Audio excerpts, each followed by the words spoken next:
psiquiatría, ongi etorri, eskerrik asko gure gonbidapena onartzeagatik, eta lehenik eta behin, zorionak sariagatik.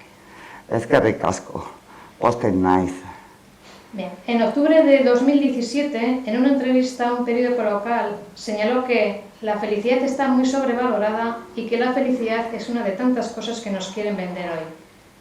¿Qué se persigue entonces participando en un concurso? Bueno, qué pregunta. Mira, aprovechando que he estado en pasapalabra, quiero decir que cuando usamos las mismas palabras, a veces creemos las personas que estamos hablando de lo mismo, pero a veces tenemos distintas ideas del término felicidad, del término amor, del término enamorarse. Entonces, parte de los malentendidos es que a veces las diferencias no son reales, sino que estamos manejando con el mismo nombre conceptos distintos. Si hablamos de la felicidad como un estado de paz mental, de estar uno alineado con sus valores, de tener relaciones satisfactorias, entonces la felicidad claro que es algo importante y en ese sentido nunca está sobrevalorada. Pero tengo que decir que la felicidad a veces, el término que mucha gente maneja de placer continuo, de bienestar, de ausencia de cualquier tipo de emoción desagradable, eso no tiene nada que ver con la vida, no tiene nada que ver. O sea, lo de, vamos, que está todo el rato genial, fenomenal, pues es mucho más anormal que parecido a la salud y pues nuestra condición de humanos, desde luego, no es a lo que los destina. Abro comillas. El mundo se mueve muy deprisa, los desafíos son múltiples y muchas veces vamos acelerados. Declaraciones cuando fue nombrada presidenta de la Sociedad Vasco-Navarra de Psiquiatría. ¿Se puede sacar de ello algo positivo, especialmente en el mundo de la salud donde se desenvuelve? Trasladado a un concurso, ¿cómo se maneja emocionalmente el estado de prisa, nervios, estrés? Bueno, no sé yo si la forma de vivir que tenemos en general en las sociedades occidentales, sobre todo en entornos urbanos, yo la impresión general que tengo es que en general no nos sienta demasiado bien. Tampoco creo que el problema sea que la solución sea volver al campo. No sé si tiene algo bueno, pues no sé, yo creo que muchas cosas de nuestra forma de vivir a todos nos gustan, otras no tanto. No es fácil bajar el ritmo, no es fácil, no siempre uno puede eludir ciertas obligaciones o liberarse de ciertos, no sé, condicionantes ambientales. Quizás, bueno, cada uno dentro de sus posibilidades, pero tiene que mirar a uno qué le dice su cuerpo y su cabeza de cómo anda y dentro de sus posibilidades, pues ver qué cosas puede hacer para sentirse mejor y que su vida sea, pues, yo suelo decir, pues un poquito más ligera o agradable.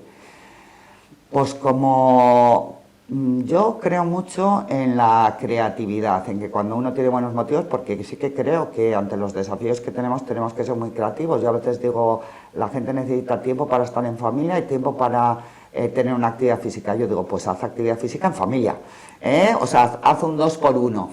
Realmente, pues eso, sí que me gustaría transmitir la importancia pues para realmente poder tolerar a veces nuestro día a día que tiene la actividad física regular, que nunca, mira, eso nunca está sobrevalorado. Recordar lo importante que es, que sabemos no solo para el control de ansiedad, no solo para la salud física, sino incluso para cosas tan poco conocidas en la calle como para mejorar la memoria. Y realmente el impacto es mucho mayor del que calculábamos y recordar a la población que no es fácil, pero es importante y que seamos creativos a la hora de hacer aquellas cosas que nos sientan bien. Últimamente, por uno u otro motivo, la juventud ha copado titulares en los medios. Le invitaría a ponerles en valor. Bueno, para mí es fácil hablar bien de los jóvenes porque yo personalmente soy una enamorada de esta generación. Yo tengo 2 hijos de 24 y 28, o sea, me chifla las diferencias con nuestra generación en cuanto a cómo ven la vida y lo muchísimo que podemos aprender. Es verdad que ellos pueden aprender de nosotros, pero también recordar que nosotros podemos también aprender de ellos. Y decir que, en mi opinión, realmente también se han llevado una carga muy grande en esta pandemia realmente han tenido que renunciar, se les ha pedido renunciar a muchas cosas que eran básicas para ellos y no caprichos, como puede ser estar con su gente, como puede estar pues, la necesidad de movimiento que tienen.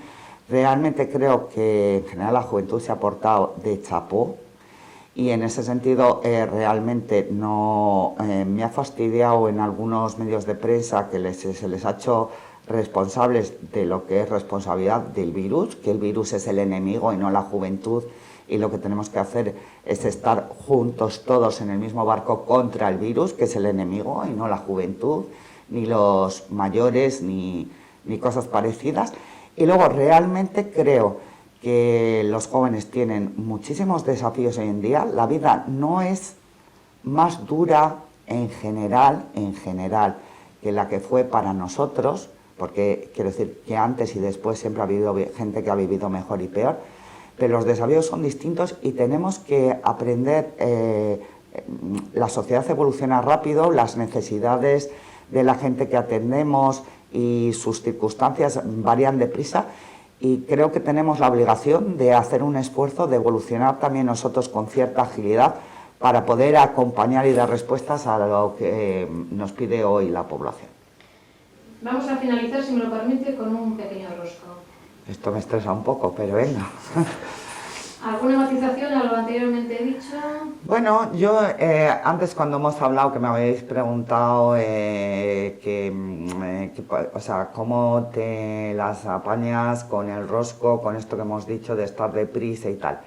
En el caso de Pasapalabra ha sido una suerte que el programa fuera tan deprisa, porque en el rosco no hay como tiempo para lamentos, porque en cuanto estás pues acongojada porque has fallado una que supuestamente deberías haber acertado, pues la verdad es que ya estás en la silla, y cuando terminas en la silla ya estás intentando hacer tiempo, y en ese sentido es de los pocos sitios donde a veces la velocidad pues lo que te permite es mirar exclusivamente hacia adelante y no rumiar, o como dirían los jóvenes de ahora, rayarse. No me parece que haya grandes trucos porque cada uno tiene su temperamento y cada uno tiene ya sus recursos para enfrentar las situaciones de estrés, pero quizás tratar de poner toda la atención en un lado, en este caso en tratar de encontrar en tu cabeza, si alguna vez estuvo la palabra por la que te preguntan, te ayuda a no estar pendiente de las sensaciones físicas de activación que son normales en esa situación. Bien, arrancamos con el rosco. Contiene la B, Organización Sanitaria de amplio pasado, pero importante presente y futuro. Pues Osi Basurto. Osi Bilbao Basurto. Osi Bilbao Basurto. Empieza por E, valor imprescindible para un trabajo de calidad en cualquier centro. Este me encanta, equipo, porque nadie hace nada solo, nadie hace grandes cosas solos. Empieza por P, periodo de tiempo fundamental para construir futuro. Sin ninguna del presente. Empieza por H, plus en la labor asistencial, que no cura, pero que es imprescindible. Pues la humanización, que realmente la necesitamos en todas las áreas de la vida. Y contiene la Q, servicio asistencial que se inauguró en el Hospital de Basurto con un hospital de día en 1973. Pues psiquiatría, que es el servicio donde yo trabajo desde el 91 y al que estoy muy contenta de pertenecer. Eskerrik asko, Sofía, eta behin eta berriro zorionak. Zuei.